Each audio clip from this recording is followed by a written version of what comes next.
नमस्कार बच्चों, मेरे YouTube चैनल और लाइफ चेंजर में आपका बहुत बहुत स्वागत है। आज हम कक्षा 10वीं के अध्याय 15 ठोस आकृतियों का पृष्ठीय क्षेत्रफल एवं आयतन, इसके अंतर्गत आज हम पढ़ेंगे शंकु अर्थात कोण के बारे में। आज जानेंगे कि शंकु क्या है और शंकु का वक्र पृष्ठ कैसे ज्ञात करते हैं। तो चलिए सबसे पहले जानते हैं शंकु क्या है। आप दिवाली के समय एक फुलझड़ी जिसको हम कहते हैं अनारदाना, उसका यूज किए होंगे। जो अनारदाना है उस प्रकार की आकृति को हम शंकु कहते हैं। आप देखे होंगे अनारदाना इस प्रकार से होते हैं, जिसको हम जमीन में रख करके जलाते हैं तो इस प्रकार से वहां से फुलझड़ी निकलती है। तो ये अनारदाना एक शंकु का उदाहरण है। इसी प्रकार से हम देखते हैं होली के समय बच्चे एक जोका टोपी पहनते हैं, वो भी शंकु का एक उदाहरण है। ये इस प्रकार से बच्चे टोपी पहनते हैं होली के समय और ये रंग बिरंगे होते हैं, तो ये भी एक शंकु के उदाहरण है। शंकु क्या है इसको समझने के लिए एक और मेरे पास एक मॉडल है, इसको हम देखते हैं कि शंकु क्या है। इस प्रकार के जो आकृति होता है उसे हम शंकु कहेंगे और शंकु को रखने का तरीका इस प्रकार से होता है। तो ये आकृति शंकु कहलाता है। शंकु की एक विशेषता होती है, शंकु में एक शीर्ष होता है और एक आधार होता है। शंकु में एक शीर्ष होता है और एक आधार होता है। यह आधार वृत्ताकार भी हो सकता है या त्रिभुजाकार चतुर्भुज आकार के भी हो सकता है, उसको भी हम शंकु कहेंगे। तो ऐसे शंकु जिसका आधार इस प्रकार से जैसे मेरे मॉडल में दिखाई दे रहा है वृत्ताकार होते हैं, उसे लंब वृत्तीय शंकु कहते हैं। ठीक है, तो हम परिभाषा के रूप में इस प्रकार से शंकु को परिभाषित कर सकते हैं। वह त्रिविम आकृति जिसमें एक शीर्ष होता है तथा एक आधार होता है, उसे हम शंकु कहेंगे। या लंब वृत्तीय शंकु के बारे में हम परिभाषित करेंगे तो वह त्रिविम आकृति जिसमें एक शीर्ष होता है तथा आधार वृत्ताकार होता है, उसे हम शंकु कहते हैं। तो परिभाषा के रूप में इस प्रकार से लिख सकते हैं, लंब वृत्तीय शंकु का परिभाषा वह त्रिविमीय आकृति जिसमें एक शीर्ष होता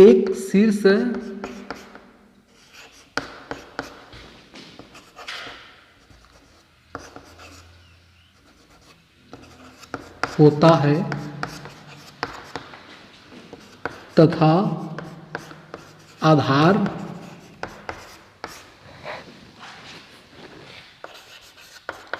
वृत्ताकार होता है,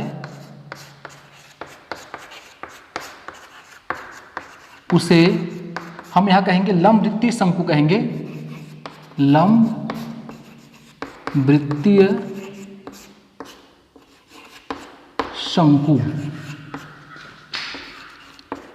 कहते हैं। तो जैसे कि मैं बताया था कि आधार वृत्ताकार रहेगा तभी हम उसको लंब वृत्तीय शंकु कहेंगे और अन्यथा इसको हम केवल शंकु ही कहेंगे। ठीक है, तो हम यहाँ आज पढ़ेंगे शंकु में लंब वृत्तीय शंकु के बारे में। तो परिभाषा है, वह त्रिविम आकृति जिसमें एक शीर्ष होता है तथा आधार वृत्ताकार होता है, उसे हम लंब वृत्तीय शंकु कहते हैं। तो ये शंकु की परिभाषा हो जाएगा। उदाहरण के लिए जोकर का टोपी है और अनारदाना है, या कुछ तंबू भी होता है, वह भी शंकुकार होता है, या क्रिसमस ट्री को भी हम शंकुकार कह सकते हैं। अब इसके बारे में हम देखते हैं, इसके भाग के बारे में बात करते हैं। जैसे कि भाग में बताया गया था कि शंकु में एक शीर्ष होता है तथा आधार वृत्ताकार होता है। आधार वृत्ताकार होता है तो हम चित्र के माध्यम से जैसे इसमें बता दिए हैं, ये आधार की त्रिज्या कहलाता है, जिसको हम आर से व्यक्त करते हैं।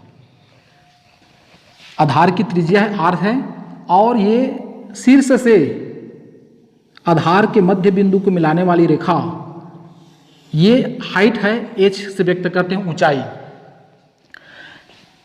तो लंब वृत्तीय शंकु में ये एक विशेषता है कि यहाँ पर जो हाइट होता है आधार पर लंबवत होता है, इसलिए इसको लंब वृत्तीय शंकु भी लंब वृत्तीय शंकु इसीलिए कहते हैं क्योंकि ऊंचाई लंबवत होती है तथा आधार वृत्ताकार होता है, इसलिए इसे लंब वृत्तीय शंकु कहते हैं।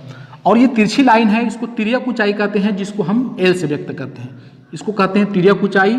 ये आधार की त्रिज्या हो गया और ये शंकु की ऊंचाई। तो कहा जाए तो उसमें 3 पॉइंट है, इसको याद रखना है। शंकु की ऊंचाई h और तिर्यक ऊंचाई l, आधार की त्रिज्या r। इन तीनों में एक निश्चित संबंध है। देखते हैं, अगर हम शंकु की वक्र पृष्ठ या संपूर्ण पृष्ठ या आयतन निकालते हैं तो इसमें से हमें कुछ में h की भी जरूरत पड़ेगी, कुछ में l की और कुछ में r की भी जरूरत पड़ेगी। तो प्रश्नावली में अगर प्रश्न दिए रहेगा, h का मान दिया रहेगा और हमें l की जरूरत है, ऐसी स्थिति में हम तीनों में एक संबंध है, इसको याद रखते हैं। पाइथागोरस प्रमेय से हम जानते हैं, ये होता है l बराबर होता है √h² प्लस r², अर्थात कर्ण बराबर होता है √ ऊंचाई का वर्ग प्लस आधार का वर्ग।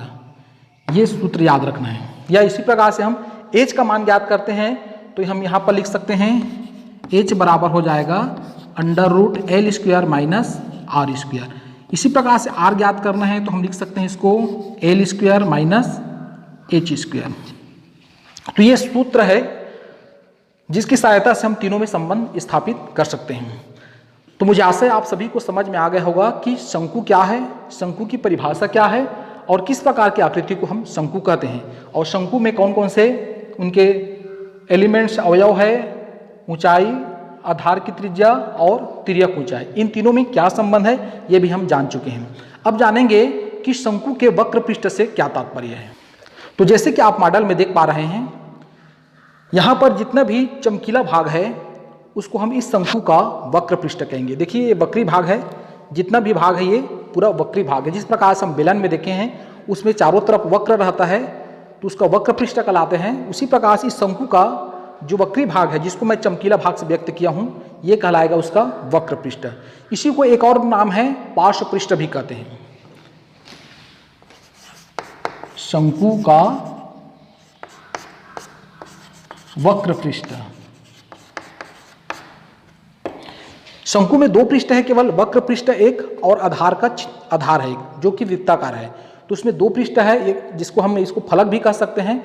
इसमें एक फलक होता है वो जो कि होता है वृत्ताकार, और ये है जो भाग है चमकीला भाग है उसको हम कहेंगे वक्र पृष्ठ या पार्श्व पृष्ठ। इसका दूसरा नाम पार्श्व पृष्ठ है। यदि आपकी परीक्षा में पूछा जाता है कि शंकु का वक्र पृष्ठ ज्ञात कीजिए तो उसका मतलब पार्श्व पृष्ठ है, या पार्श्व पृष्ठ ज्ञात कीजिए कहता है, इसका मतलब शंकु का वक्र पृष्ठ से है। तो मुझे आशा है आप सभी को समझ में आ गया कि शंकु का वक्र पृष्ठ क्या है। ये जो चमकीला भाग है उसका वक्र पृष्ठ कहलाता है। आपके प्रश्नावली में कुछ प्रश्न आएंगे कि एक शंक्वाकार तंबू है, उसके चारों तरफ कपड़ा लपेटने में कितना कपड़ा की जरूरत पड़ेगा, तो इसका मतलब हमें क्या करना है, इस शंकु का वक्र पृष्ठ ज्ञात करना है। इसी प्रकार से और आता है, कोई शंक्वाकार है उसके हमें कागज लपेटना है तो कितना कागज की जरूरत पड़ेगा, इसका मतलब हमें वहां पर भी वक्र पृष्ठ ज्ञात करना है। तो मुझे आशा है आप सभी को समझ में आ गया कि वक्र पृष्ठ क्या है। अब जानते हैं वक्र पृष्ठ निकालने की कुछ सूत्र के बारे में चर्चा करते हैं। शंकु का वक्र पृष्ठ का सूत्र होता है, याद रखना है, πr_l। ये सूत्र याद रखना है। शंकु का वक्र पृष्ठ या पार्श्व पृष्ठ का सूत्र है πr_l, जहां पर आप जानते हैं पाई का मान होता है 22/7 और r क्या है, ये त्रिज्या है, आधार की त्रिज्या है, और l का मतलब है तिर्यक ऊंचाई।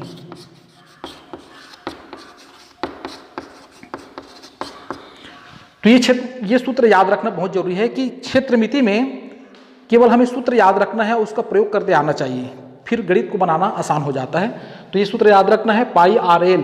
तो हमें अगर r का मान और l का मान, ये दोनों का मान अगर पता है तो हम आसानी से वक्र पृष्ठ निकाल सकते हैं। कुछ गणित में ऐसा है जिसमें हम l का मान नहीं दिया रहेगा, r और h का मान दिया हुआ है। ऐसी स्थिति में हमें l का मान इस सूत्र से निकालना है। कुछ में दिया रहेगा l और h का मान दिया रहेगा, r का मान नहीं दिया रहेगा, तो हमें इस सूत्र का प्रयोग करके हमें r का मान निकाल लेना है। उसके बाद इस सूत्र में मान रखेंगे तो वक्र पृष्ठ मिल जाएगा।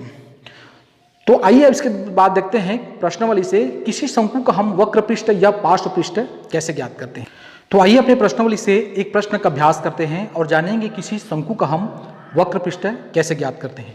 प्रश्न है, एक लंबवृत्तीय शंकु के वक्र पृष्ठ का क्षेत्रफल ज्ञात कीजिए जिसकी तिर्यक ऊंचाई 10 सेंटीमीटर तथा आधार की त्रिज्या 7 सेंटीमीटर है।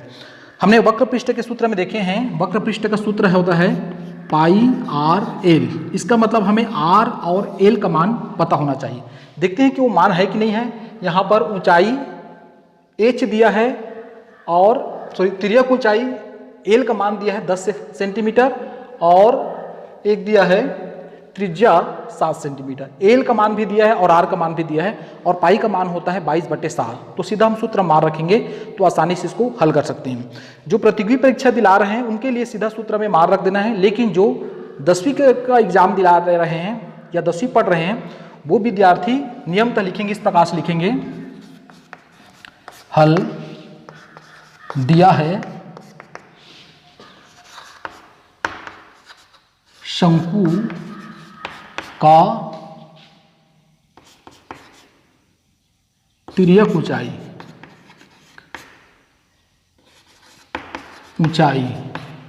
बराबर दिया है, तिर्यक ऊंचाई जिसको हम एल से व्यक्त करते हैं, ये दिया है 10 सेंटीमीटर।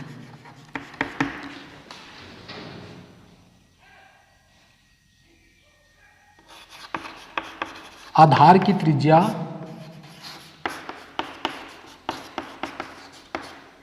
बराबर दिया है 7 सेंटीमीटर। तो आधार की त्रिज्या 7 सेंटीमीटर दिया है। अब हमें ये आर है, दोनों का मान दिया। अब सीधा हम सूत्र में मान रखेंगे, शंकु का, ये सूत्र है, सूत्र शंकु का वक्र पृष्ठ बराबर का क्षेत्रफल बराबर ये होता है पाई आर एल। इसे मान रख देते हैं। तो पाई का मान होता है 22/7, आर का मान दिया हुआ है 7 सेंटीमीटर और ऊंचाई दिया है 10 सेंटीमीटर, सॉरी तिर्यक ऊंचाई दिया है 10 सेंटीमीटर। इसको हम हल कर देते हैं, 7 और 7 कैंसिल हो जाएगा, 22 में 10 से गुणा करते हैं तो ये हो जा रहा है 220 वर्ग सेंटीमीटर। जैसे कि मैं पहले बता चुका हूं कि वक्र पृष्ठ का जो मात्रक होता है वर्ग इकाई होता है, अर्थात वर्ग सेंटीमीटर रहेगा। शंकु का वक्र पृष्ठ का क्षेत्रफल बराबर हो जाएगा 220 वर्ग सेंटीमीटर।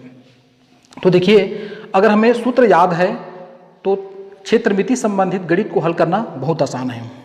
तो मुझे आशा है आप सभी को समझ में आया होगा कि किसी शंकु का हम वक्र पृष्ठ कैसे ज्ञात करेंगे।